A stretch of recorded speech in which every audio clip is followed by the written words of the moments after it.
Le partage de ce matin va nous parler de la connaissance de la puissance de la résurrection. Ou vivre la puissance de la résurrection. Pourquoi l'Église a-t-elle perdu son essence? Pourquoi l'Église ne vit plus la vie de l'Église primitive? Vous me direz, frère Flavien, le monde a changé, nous sommes nombreux dans le monde, nous sommes dispersés ici et là, c'est vrai. Mais l'effusion du Saint-Esprit à la Pentecôte nous a donné la capacité à nous tous de recevoir le même esprit. Et à quelque lieu que nous sommes, d'après la parole que le Seigneur dit dans le livre de Matthieu, que là où 2 ou 3 sont assemblés à son nom, il est au milieu d'eux. Par ce biais-là, l'Église qui se constitue, que ce soit à Goma, à Bukavu, que ce soit à Yaoundé, à Douala, à Paris, à Montréal, à Berlin, que ce soit à Shanghai, je ne sais pas moi, à New Delhi, à Bali, l'Église, quel qu'en soit le petit nombre, est censée, je dis bien censée, vivre la puissance de la résurrection. Mais aujourd'hui, nous voyons une faiblesse, j'allais dire une lâcheté, j'allais dire aussi une paresse, j'allais encore ajouter une fainéantise ou encore l'oisivité, pour ne pas dire la partialité des chrétiens, en gros, qui ne croient même plus à la parole qu'ils confessent ou à la foi qu'ils proclament, prétendent croire.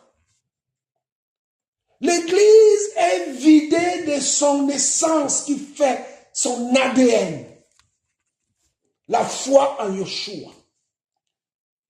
Nous sommes devenus des chrétiens qui se conforment à notre présent siècle.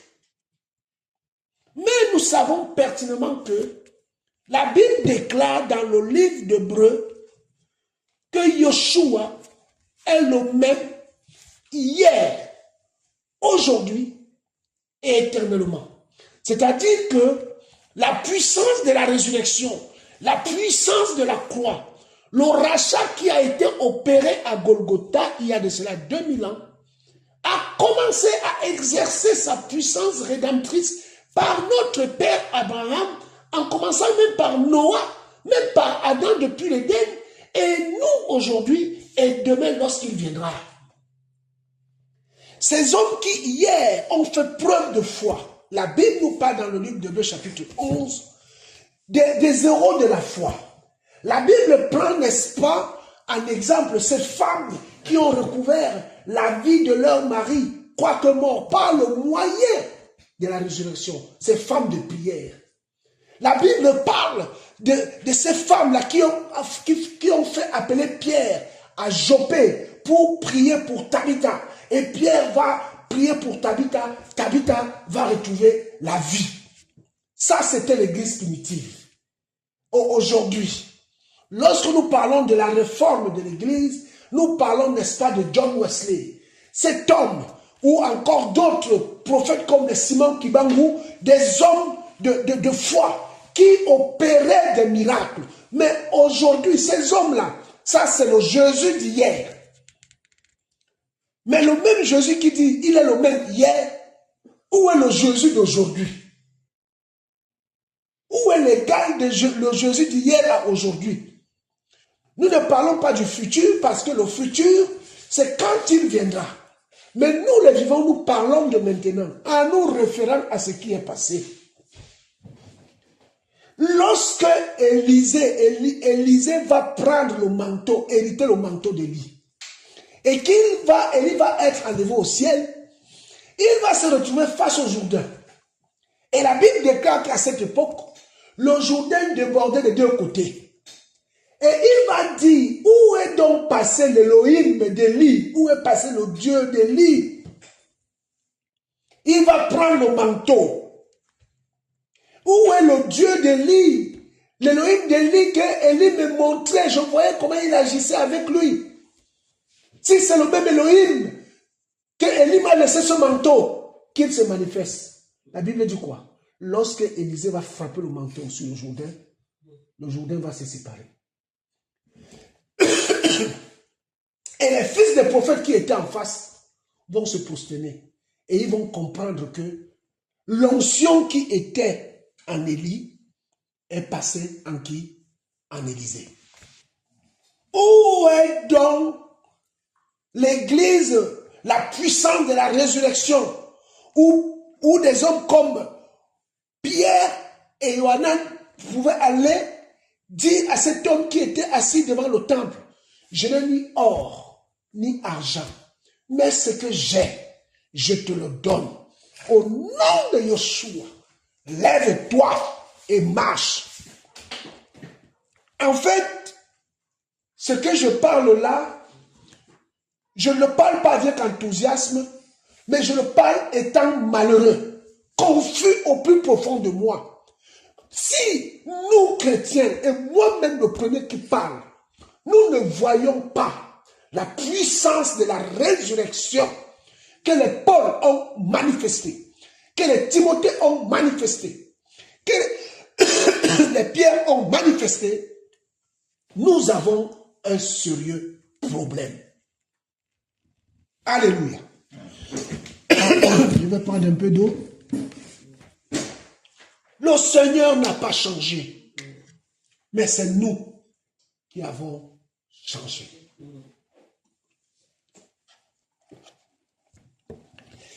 En ce moment où il y a certaines maladies qui sont de plus en plus incurables, nous parlons de cas de notre fille Lumia, qui, dont les médecins ont dit, ils ne peuvent rien. Mais où est la puissance de la résurrection? Où est la puissance de la résurrection?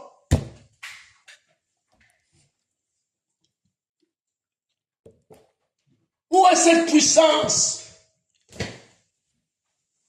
Oh, Église, il y a quelque chose que nous devons faire. Et c'est ce que Paul parle aux Philippiens. Seigneur, merci pour ta parole. La révélation de ta parole est claire et elle donne de l'intelligence au simple.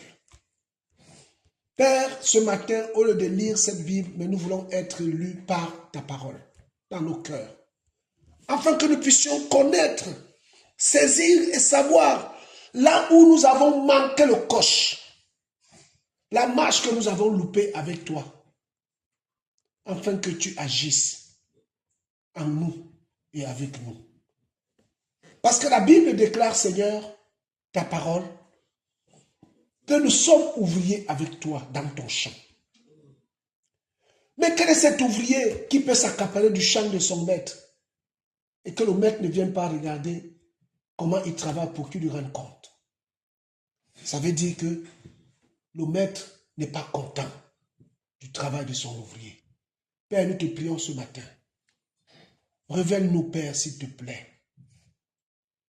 là où nous avons loupé la marche. Notre prière, c'est que tu marches avec nous comme tu as été avec les disciples de l'agneau, l'église primitive.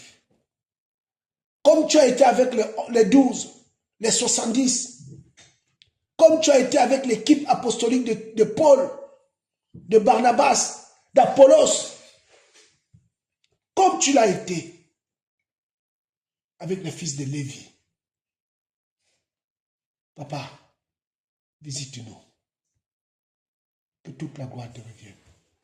Au nom de Yeshua. Amen. Amen. Frères et sœurs, nous allons ouvrir nos Bibles dans le livre de Philippiens. Philippiens, nous sommes Philippiens, nous sommes au chapitre 3. On va lire du verset 1er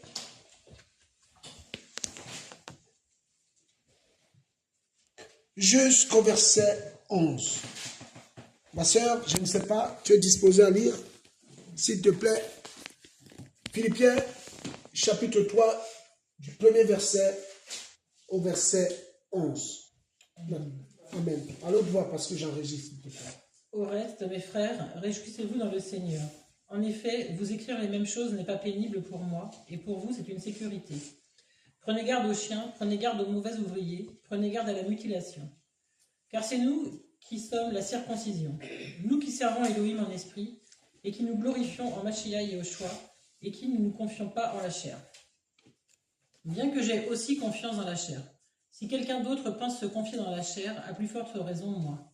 Circoncis de la 8e jour, de la race d'Israël, de la tribu de Benjamin, hébreu, né d'hébreu, pharisien en ce qui concerne la Torah. Quant aux zèle, persécutant l'assemblée, quant à la justice à l'égard de la Torah, devenue sans reproche. Mais ces choses qui étaient pour moi un avantage, je les ai regardées comme une perte à cause de Mashiach. Mais au contraire, je considère même que toutes choses sont une perte à cause de l'excellence de la connaissance du Mashiach Yehoshua, le Seigneur, à cause duquel j'ai perdu toutes choses.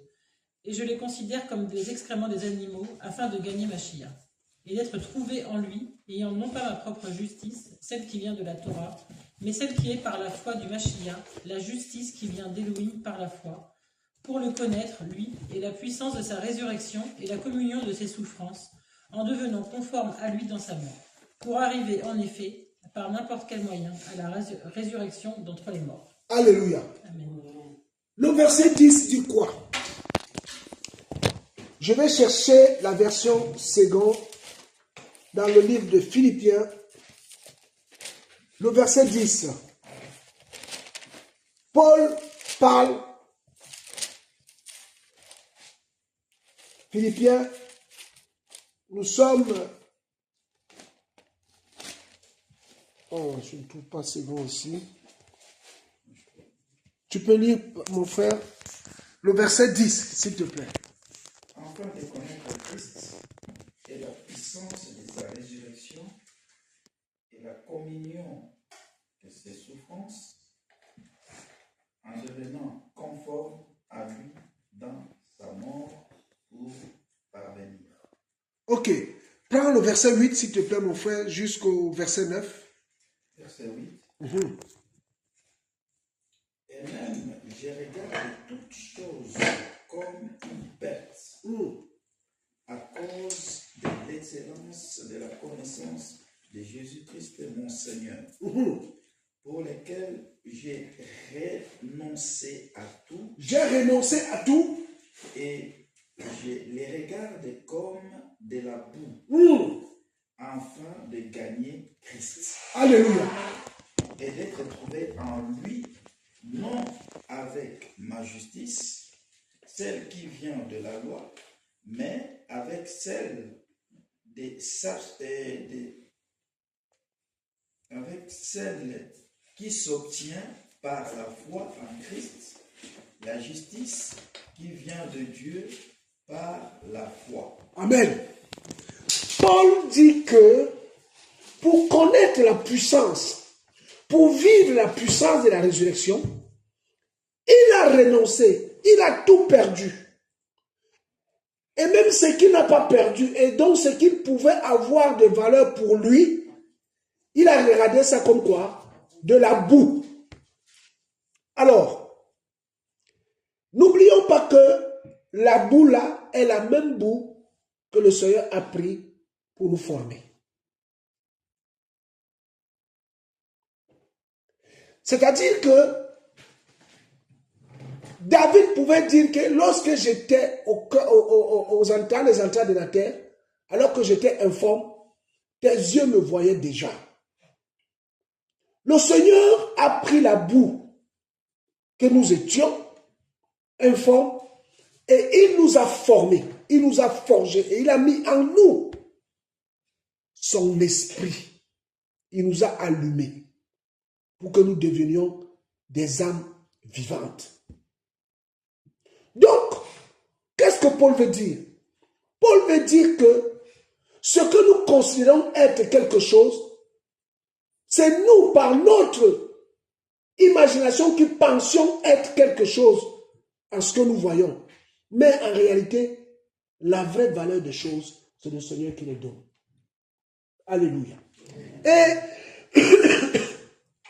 il dit, alors, au lieu de considérer ces choses que moi je donne de la valeur, alors que moi-même au départ je ne suis rien, je dois les considérer aussi comme une bête pour connaître celui qui m'a donné de la valeur. Il dit, non seulement je veux le connaître, mais je veux aussi participer à son œuvre. C'est ce que nous avons perdu. Nous avons loupé une marche dans notre marche. J'allais dire quoi? Un pas dans notre marche. C'est vrai, quand nous lisons 1 Corinthiens chapitre 12 qui parle de dons spirituels, nous tous, nous n'avons pas la capacité de faire des miracles. C'est vrai. Nous tous, nous ne sommes pas des prophètes. C'est vrai. Nous tous, nous ne sommes pas des apôtres. C'est vrai.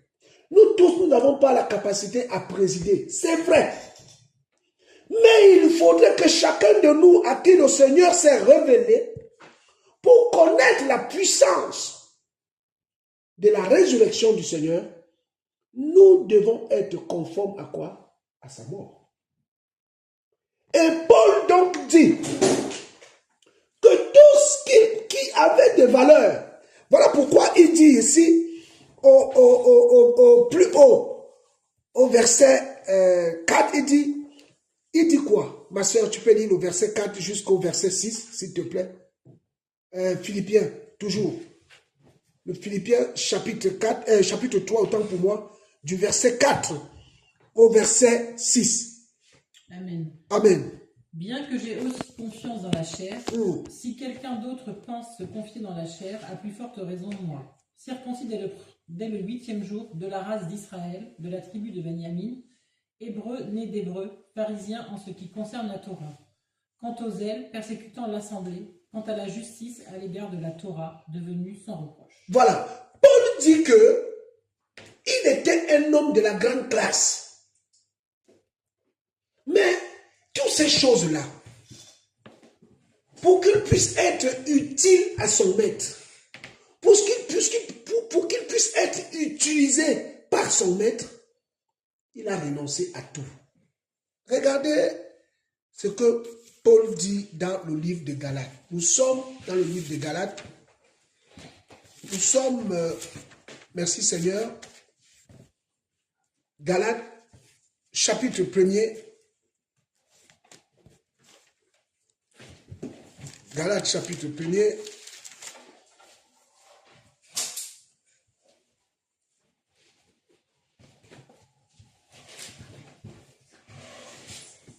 J'avais chapitre 1er. Ah, Adonai, merci Seigneur.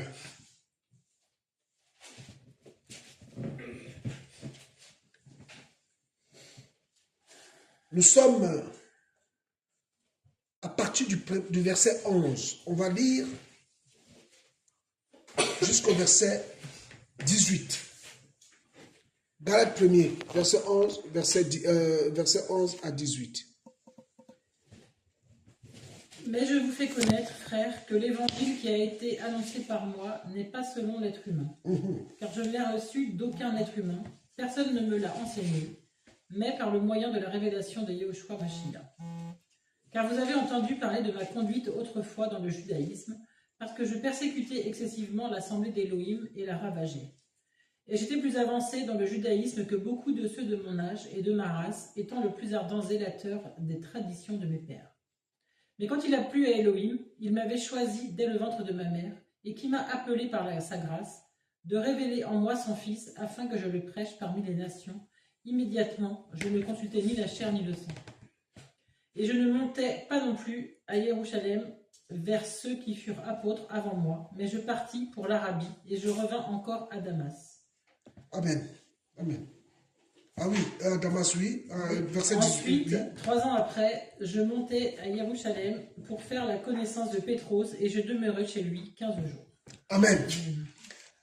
Paulos dit qu'il n'a pas consulté la chair ni le sang. C'est-à-dire que pour être agréable au Seigneur, il n'a pas regardé à sa condition de vie. La chair, c'est le confort matériel.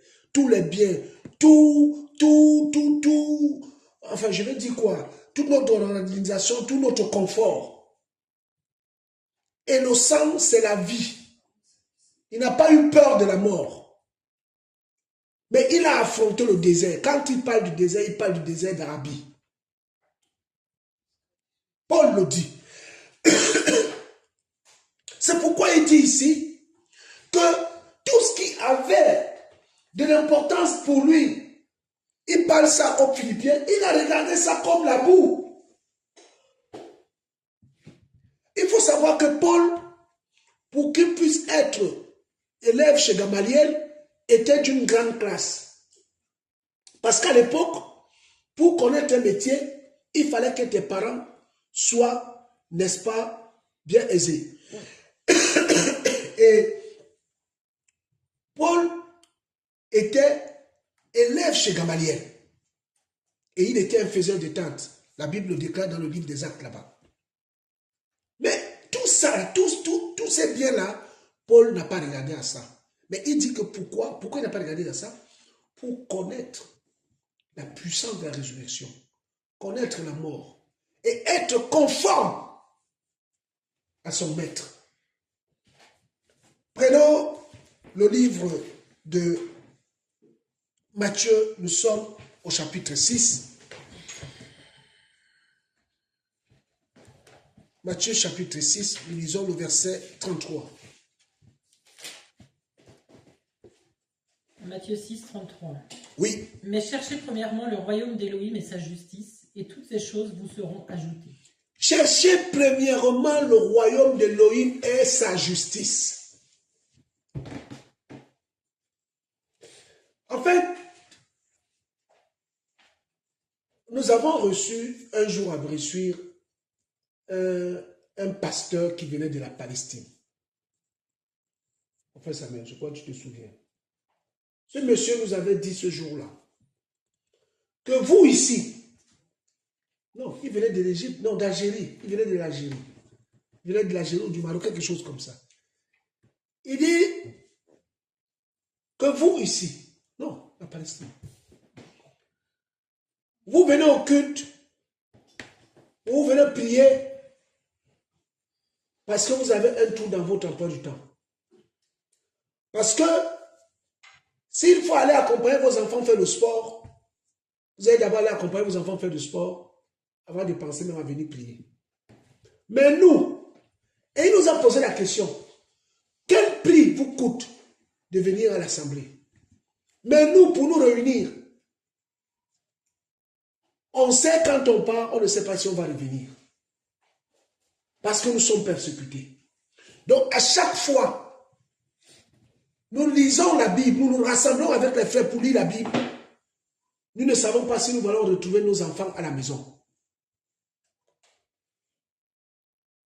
Mais vous, quel prix vous coûte le fait d'être chrétien? Bien-aimé. Quel prix nous coûte le fait d'être chrétien? Nous ne payons aucun prix. Mais comment voulons-nous que quand nous prions, le Seigneur exauce à nos prières? Si nous ne payons aucun prix. Si lire la Bible est une corvée,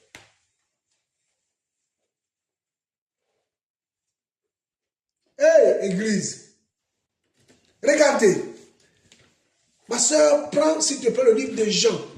Nous sommes au chapitre 6, le verset 27, s'il te plaît. Jean 6, 27. Amen. Travaillez non pour la nourriture qui périt, mais pour la nourriture qui demeure pour la vie éternelle, et que le Fils humain vous donnera. car le Père Elohim l'a marqué de son sceau. Ah! Nos efforts vont pour un travail qui périt.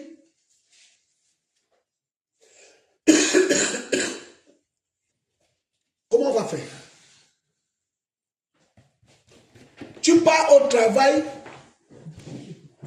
Tu pars au travail le matin.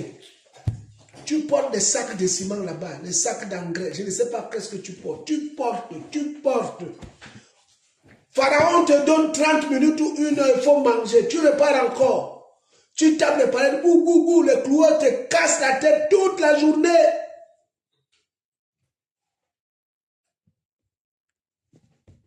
Ceux qui vont à l'école de mathématiques, la philosophie, l'histoire, ça les casse la tête. Quand tu reviens le soir, tu manges un bon bol de riz. Il y a aussi, on a un ennemi qui est caché là, le téléphone. Aïe, celui-là fait des ravages. Hey, nous sommes devenus prisonniers d'un système. Mais on n'a même pas une heure d'intimité par jour. Comment est-ce qu'on peut crier au Seigneur, il va nous répondre?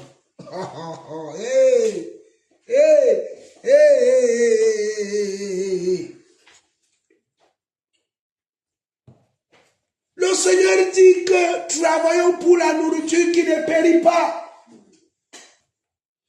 Donc quand tu reviens du travail le soir ou de l'école, le premier réflexe d'abord, c'est de te détendre devant la télé. Tu regardes quelques images, tu zappes. Après le téléphone, tu n'as pas eu le temps d'appeler, tu appelles. Ah, il est 22 heures. Ah là là, mais je dois me réveiller demain à 5 heures. Il faut que j'aille dormir, parce qu'il me faut 7 heures de sommeil. Ah non, j'ai plus le temps. Tu y arrives au lit, Seigneur, merci pour ta miséricorde et ta fidélité. En tout cas, aujourd'hui, j'ai bien travaillé, tu m'as donné la force. Demain encore, je souhaite que tu renouvelles le contrat. Donne-moi la force. Mais Seigneur, j'ai mal à l'épaule ici, là. Vraiment, quand je porte le sac, là, ça me fait mal. Guéris-moi l'épaule, pour que je porte même 2 sacs demain. Au nom de Jésus. Amen. Tu dors. 5 heures.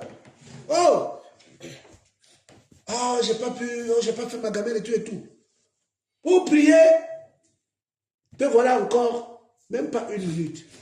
Père, tu vois, je suis en retard. Il faut que je parte. En tout cas, tu es fidèle. Tu es dans mon cœur, je t'aime. Merci Jésus. Amen. Te voilà. Donc, dans une journée de 24 heures, tu as donné 7 heures pour le sommeil. Tu as donné, parce que quand on compte le temps de travail, on compte le temps où on part au travail, le temps de pause, le temps où on retourne. Tu as donné 10 heures au travail. Sur une journée de 24 heures. Il te reste combien? Il te reste 7 heures. Et dans les 7 heures là, maintenant là, il faut que tu prépares à manger. Il faut que tu te laves. Il faut que tu te détends. Mais finalement, dans l'organisation de ton temps, tu n'as même pas 1 heure. Et tu dis tu es chrétien. Tu aimes le Seigneur. Mais quel est ce mariage là où un homme voit sa femme 1 heure par jour? Quel est ce mariage là où la femme voit son mari 1 heure par jour? Quel est ce mariage? Mais le mari va dire à sa femme, je ne te connais pas. Et la femme va dire à son mari, je ne te connais pas. Je ne te connais pas. Chérie, viens me sauver, je suis agressé. Mais le chéri dit, mais qui m'appelle même? Je ne connais même pas ta voix. Comment pouvons-nous connaître la puissance de la résurrection si nous ne nous confions pas en lui? Voilà pourquoi Jacques peut dire d'Élie que Élie était un homme de la même nature que nous. Mais la différence entre Élie et nous, c'est que Élie était un homme qui donnait plus de temps à quoi? À son maître. Voilà pourquoi Paul dit, tout ce qui avait de la valeur pour moi, Je le considère comme une bête, comme la boue. Ma soeur, est-ce que tu peux relire? Ah, aïe, aïe. Philippiens. Philippiens. Nous sommes au chapitre 3. Ah, Seigneur. Le verset 8. Philippiens 3, 8. Il dit quoi? Philippiens 3,8. Oui. Au contraire, je considère même que toutes choses sont une perte à cause de l'excellence de la connaissance du Mashiach Yehoshua, le Seigneur, à cause duquel j'ai perdu toutes choses, et je les considère comme les excréments des animaux, afin de gagner Mashiach. Alors, mais nous, on a un problème dans notre cœur. On a un problème de décision. Je connais un frère. Il est au Gabon. Le frère là a arrêté de travailler. Il a dit qu'il veut servir au Seigneur. Le jour où il partait donner sa lettre de démission, il était dans le taxi. Il était en train de réfléchir qu'il fallait encore qu'il attende un peu.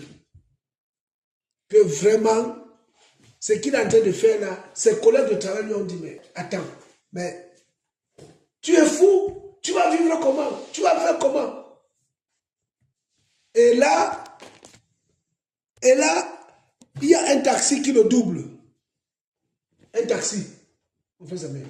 Le taxi le double. Et derrière le taxi, il était écrit. Sur les taxis mettent souvent les écritures. Il était écrit. Le taxi vient comme ça, il se passe devant lui. Il est dans la voiture derrière, le taxi qui est derrière. Le taxi lui dit, c'est aujourd'hui. Pas un autre jour.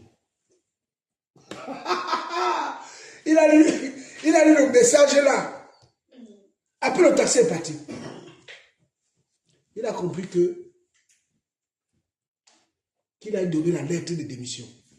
Et ce frère là, ça fait, je crois, 2 ans maintenant, par 2 ans, 3 ans. Il sert le Seigneur, il témoigne tous les jours, il n'est pas dans le besoin. Le Seigneur pourvoit. Et il vit la puissance de la résurrection. Regardez, frère. Regardez.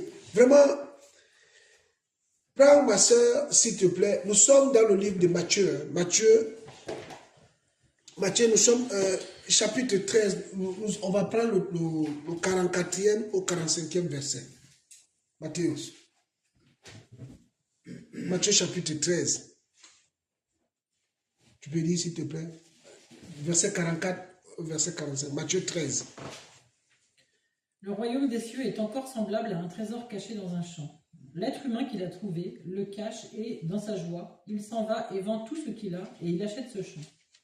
Le royaume des cieux est encore semblable à un être humain, un marchand qui cherche de bonnes perles, et qui, ayant trouvé une perle de grand prix, s'en est allé et a vendu tout ce qu'il avait et l'a achetée.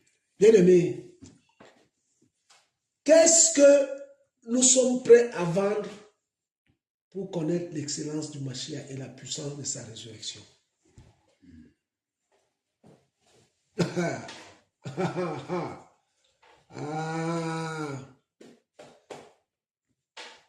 Frères, sœurs, je suis parti au Cameroun. Certains de mes frères ont dit que, même ma propre famille dit que mais tu es insensé. Mon propre petit frère m'a dit que tu tournes en rond depuis 2 ans. Regarde comment tu es devenu. Il m'a dit ça. Il me manquait même 1000 francs.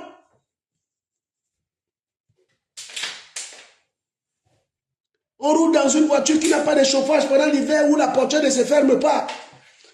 Il n'y a même pas le ventilo qui ne marche pas. Il faut marcher avec un torchon pour essuyer devant et dehors. Dedans et dehors. Tu dois porter les gants, tu cailles. La voiture mal isolée, quand tu roules, l'eau entre même. Ah! Flavien, tu es arrivé à ce niveau-là. Et mon petit frère me regarde. Il me dit, regarde comment tu es devenu. Et mon fils qui me dit, ça c'est quel Jésus qui peut te permettre de souffrir comme ça là? Ah ben, celui-là il ne m'a pas loupé. Il ne nous a pas loupé. Il nous a fait ça dur. choix que tu crois qui peut te permettre de souffrir comme ça? Hein? Vous étiez bien. Ta femme avait une belle voiture, toi-même. Tu étais considéré ici. Regarde aujourd'hui, regarde. Tu es à pied. Et toi, tu trouves que c'est normal?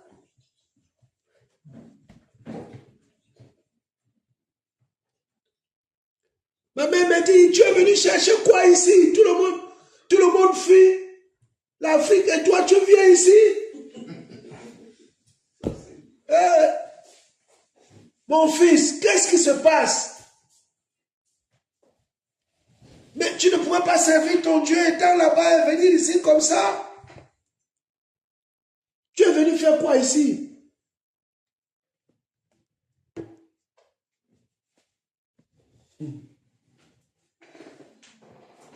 Mais la Bible me dit que le royaume de Dieu, le royaume des cieux, autant pour moi, est semblable à un marchand qui, quand il trouve une perle, il vend tout ce qu'il a pour s'acquérir la perle.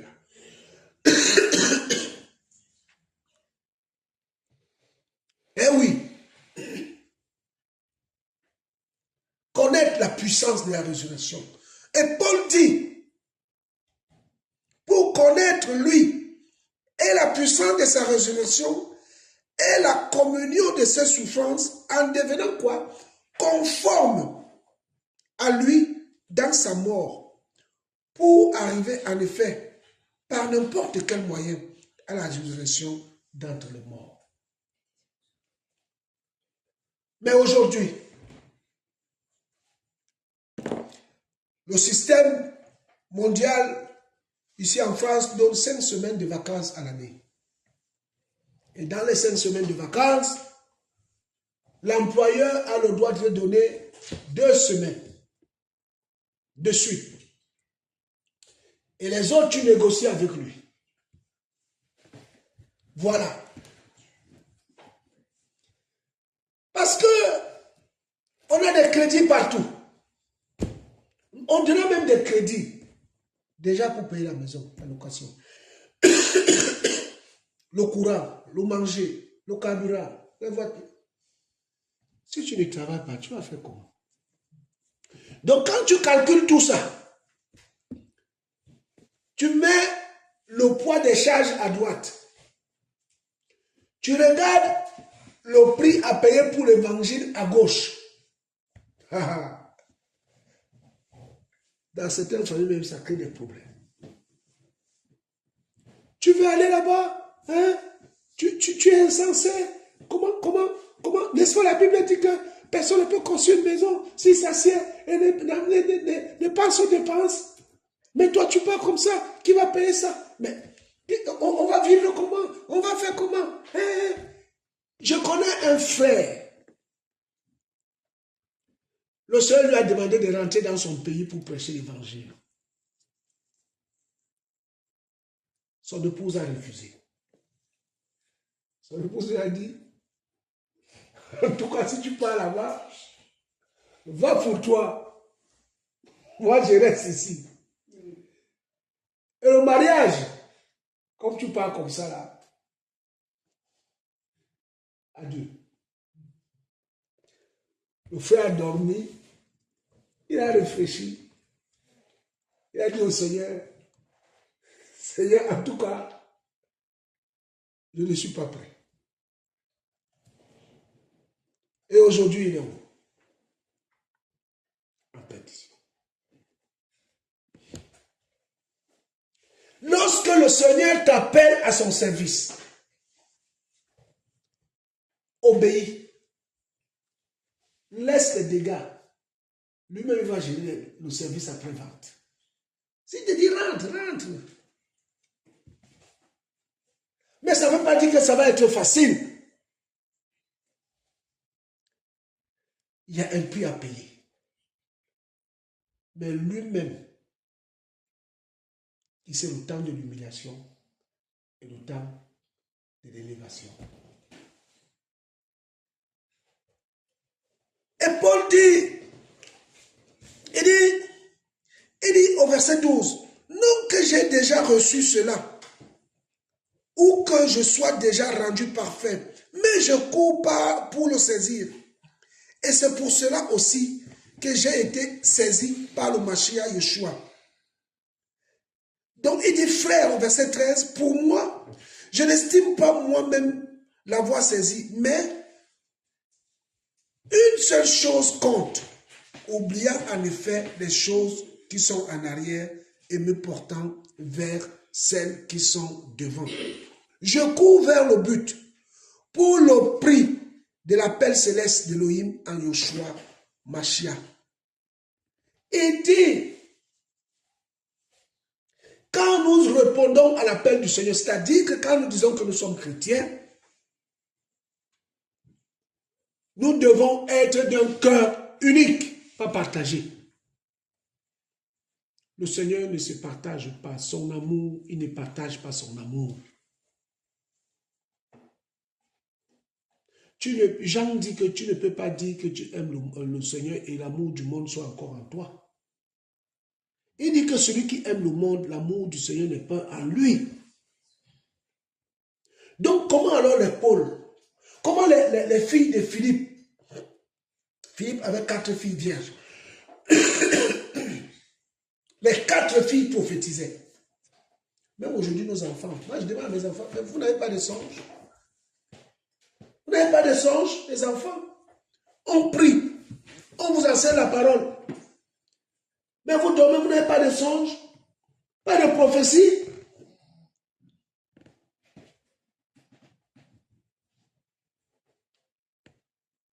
La consécration. Même les enfants ne sont plus consacrés.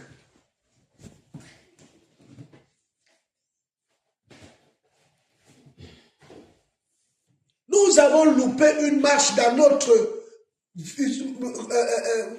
cheminement avec le Seigneur. Il faut donc que nous revenions en arrière pour savoir là ce que nous avons loupé pour certains. Et pour d'autres qui ont saisi cela, eh bien le Seigneur leur dit continuez. Parce que nous tous là, comme un frère hier partageait sur le guide de Sade, il dit, mais à Sade, il y a quand même quelques hommes qui marchent encore en vêtements blancs. Donc nous tous là, on n'a pas tous loupé. Il y en a certains qui répondent bien à l'appel et qui ont tout vraiment laissé et qui travaillent vraiment pour le Seigneur. Avec leurs dons et les talents que le Seigneur leur a donnés. Et bien à ceux-là, je leur dis, continuez mes frères. Mais nous tous là, je me mets du côté de ceux qui ont loupé une marche. Il faut qu'on revoie quelque chose dans notre marche.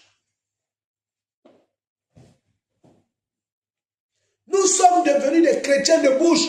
Où est l'onction?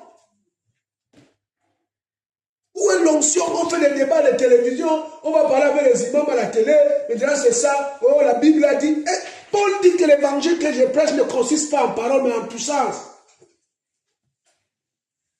Ils vont dans les débats de télévision, des théologiens, ils viennent avec des cols, ils viennent là, ils parlent, voilà, des soutanes, ils sont là, avec des grosses croix qui sont là, oh, à bishop, archibishop, évêque et tout. Ils parlent.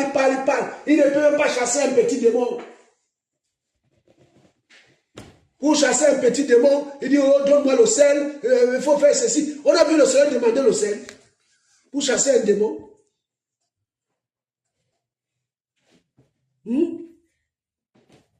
Ils sont là devant les télés, ils parlent, oh, ceci, cela. Il y a même un prêtre là. Oh non, j'ai entendu, un homme est venu me voir, sa maman avait bloqué ses finances, nous sommes allés au lac au Congo, on a fait des trucs comme ça, et puis le Mami Wata est sorti. Le Mami Wata, il parle ça comme ça, et il met Dieu dedans.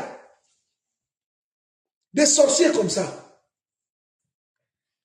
Il est là avec une grosse croix. Il y en a un là, on l'appelle ici, c'est chocolat de qui là. Hein? Il vient, il parle, oh non, Dieu, c'est un escroc. Il parle des choses, et les gens sont là, on discute avec vous. Tu discutes avec un monsieur comme ça, quoi. Qu'est-ce que tu as à dire avec lui? C'est un impie. C'est un démon incarné.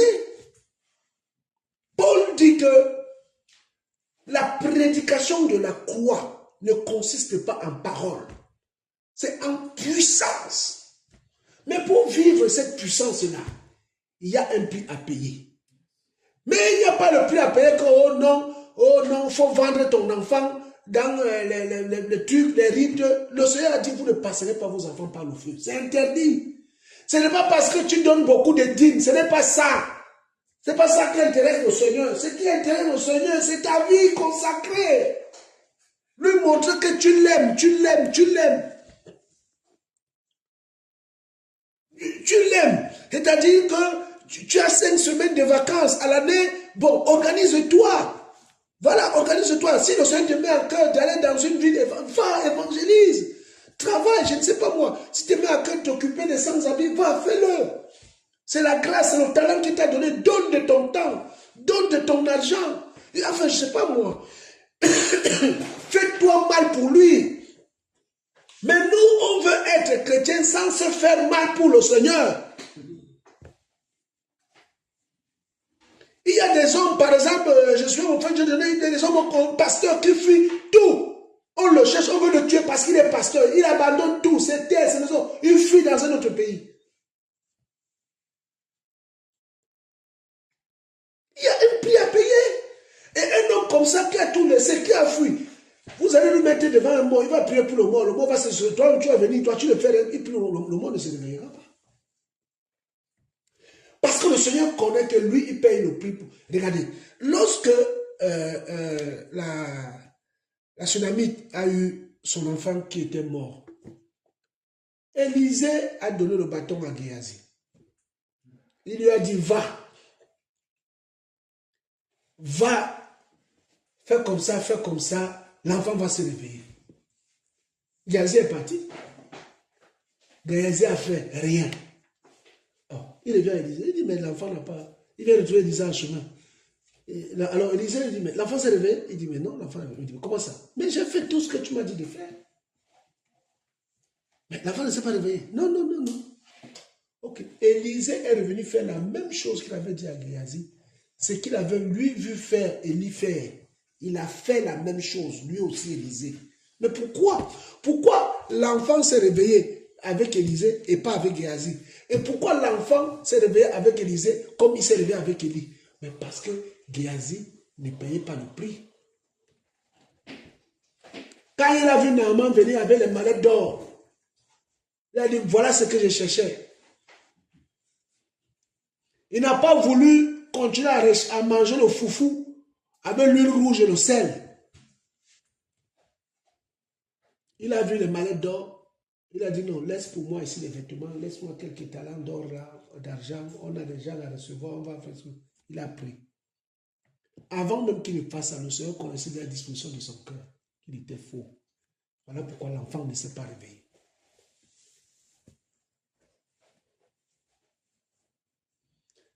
Les démons obéissent au Seigneur et les démons savent ceux qui sont du Seigneur et ceux qui ne le sont pas.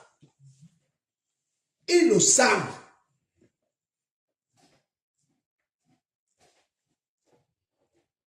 Il faut que l'Église retrouve la puissance de la résurrection.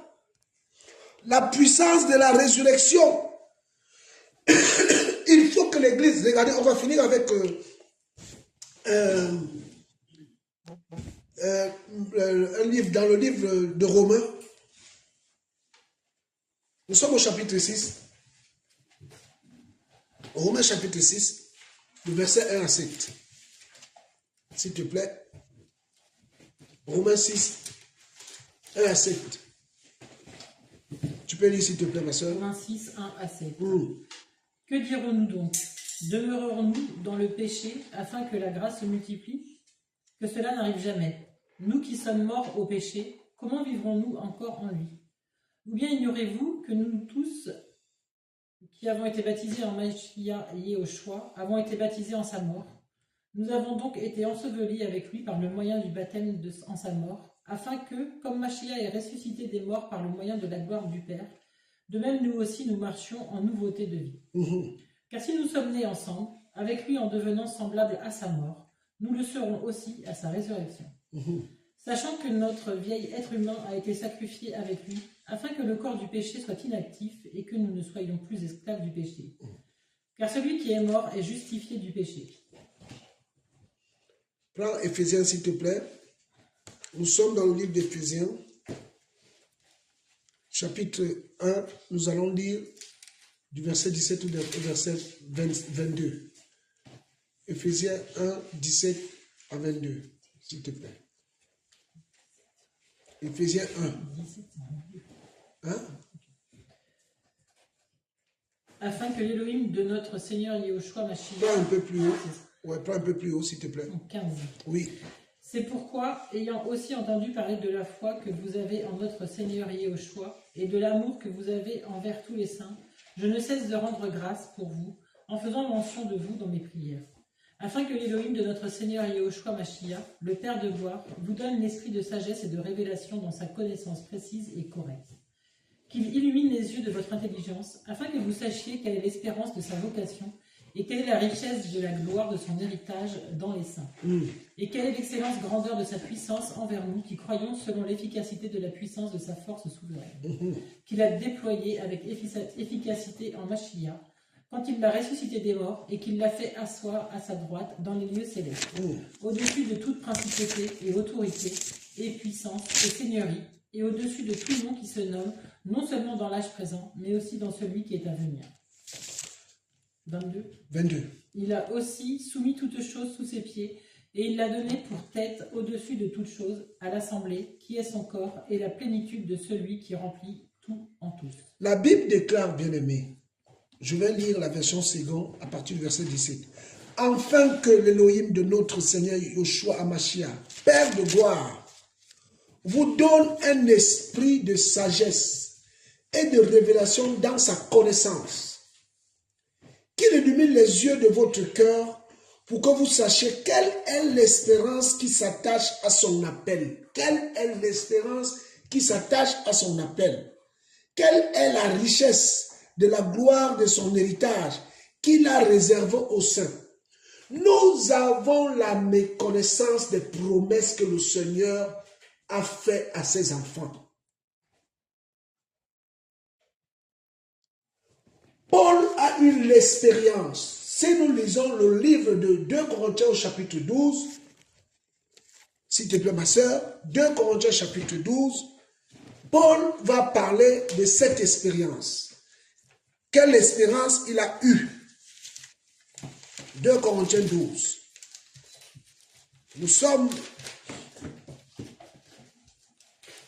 à partir du premier verset. Nous allons lire jusqu'au verset 6. 2 Corinthiens 12, 1 à 6. Oui. Se glorifier n'est vraiment pas utile, car j'en viendrai aux apparitions et aux révélations du Seigneur. Je connais un homme en Mashiach, il y a 14 ans passés. Si ce fut dans le corps, je ne sais. Si ce fut hors du corps, je ne sais. Elohim le sait, qui a été enlevé jusqu'au 3e ciel. Et je sais que cet homme, si ce fut dans le corps ou si ce fut hors du corps, je ne sais, Elohim le sait, a été enlevé dans le paradis et a entendu des paroles ineffables.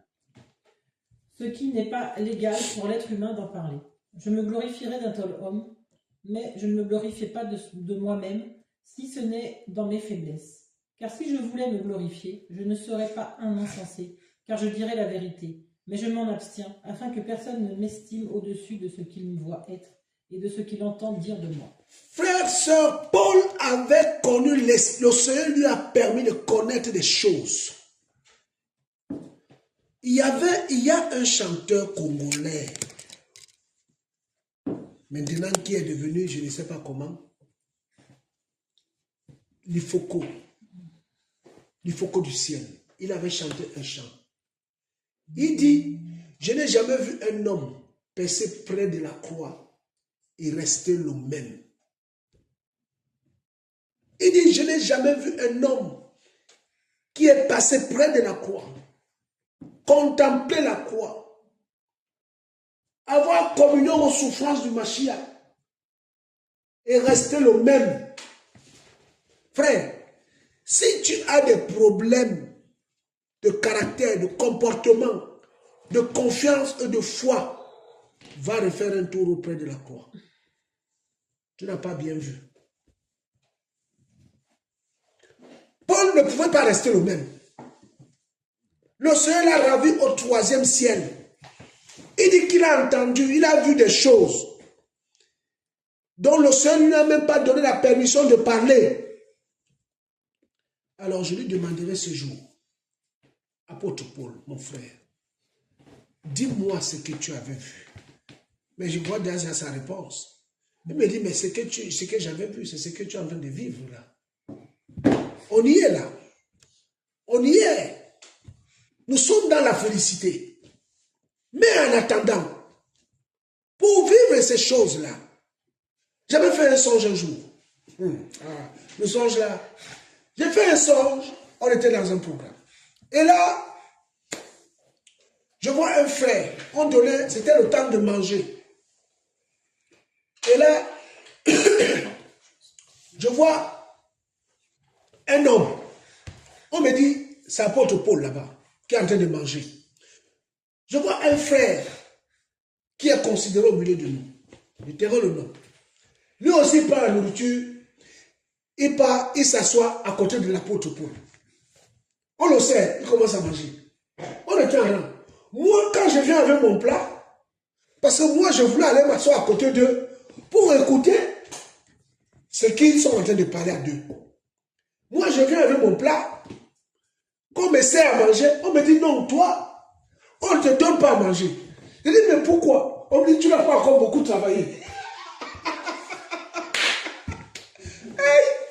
Je dis, mais on dit non, tu n'as pas beaucoup travaillé.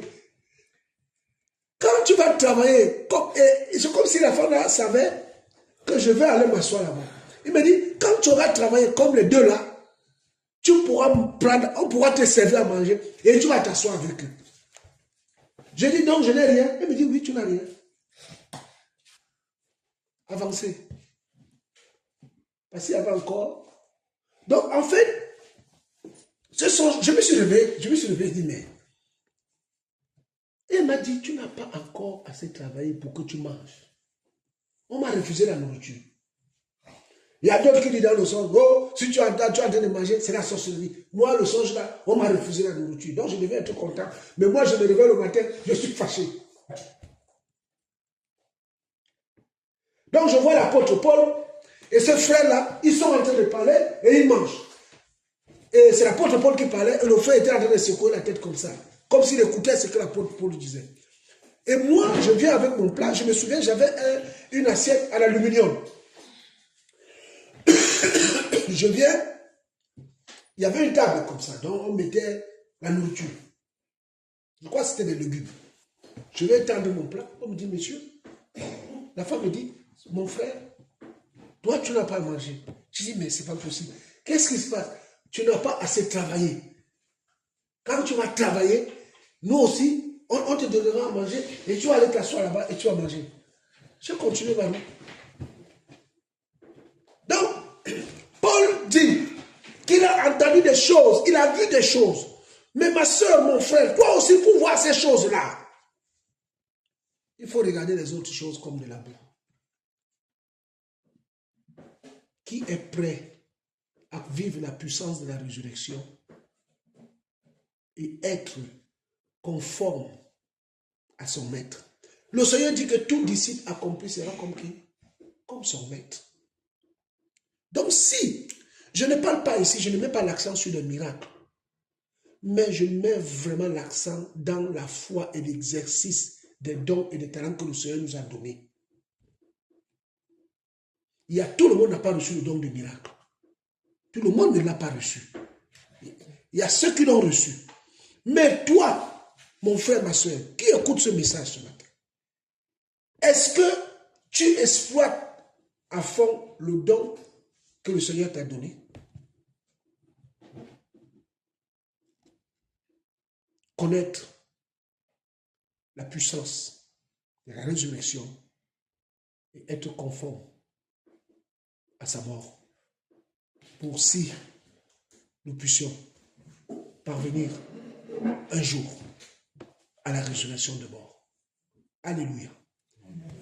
Que Yahweh, notre Elohim et notre Adonai, bénisse sa parole et qu'il nous rend inébranlables, nous affermisse et que nous puissions marcher en nouveauté de vie pour lui être agréable. À lui seul la gloire, au nom de Yeshua. Amen.